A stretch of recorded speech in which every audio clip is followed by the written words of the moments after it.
মাধ্যমিক পরীক্ষা চলাকালীন হঠাৎই অসুস্থ হয়ে পড়লেন এক পরীক্ষার্থী। ওই পরীক্ষার্থীর নাম গীতারানী দাস, বাড়ি নবদ্বীপ হরিতলায়। নবদ্বীপ বকুলতলা বালিকা বিদ্যালয়ের এই ছাত্রী এদিন অঙ্ক পরীক্ষা চলাকালীন হঠাৎই শারীরিক অসুস্থতা বোধ করেন। খবর পেয়ে নবদ্বীপ তারাসুন্দরী গার্লস হাই স্কুলের পরীক্ষা কেন্দ্রে এসে পৌঁছন নবদ্বীপ স্টেট জেনারেল হাসপাতালের চিকিৎসক।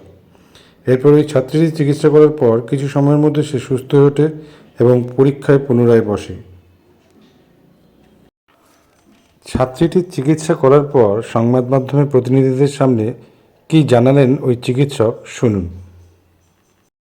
একজন মাধ্যমিক পরীক্ষার্থী বাচ্চা একটু অসুস্থ হয়ে পড়েছিল, পেটে ব্যথা নিয়ে ভুগছিল এবং গাইনোকোলজিক্যাল প্রবলেম ছিল, সঙ্গে একটু বমি ভাব ছিল।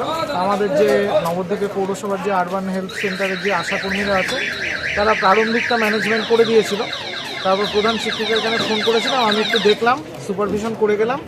মেয়েটিকে আমরা অ্যাসিওর করলাম, প্লাস মেডিসিন দিলাম। এখন একদম নিরাপদ এবং বিপন্মুক্ত আছে, অলরেডি পরীক্ষা দিচ্ছে এবং আউট অফ ডেঞ্জার আছে।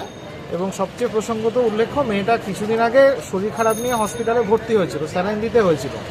এবং সবচেয়ে বড় কথা হচ্ছিল, মাধ্যমিক পরীক্ষার ক্ষেত্রে একটা তো রাত জাগার ব্যাপার থেকে অ্যাংজাইটি থাকে, তা সেই উদ্বেগ বা দুর্ভাবনাগুলোকে আমরা ঠিকভাবে অ্যাসিওর করেছি।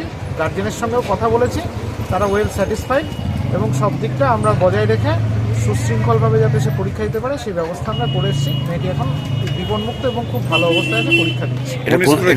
তারাসুন্দরী গার্লস হাই স্কুলে ঘটনাটি ঘটেছে, নবদ্বীপ বকুলতলা গার্লস হাই স্কুলের স্টুডেন্ট। গীতা দাস, স্টুডেন্টের নাম গীতারানী দাস।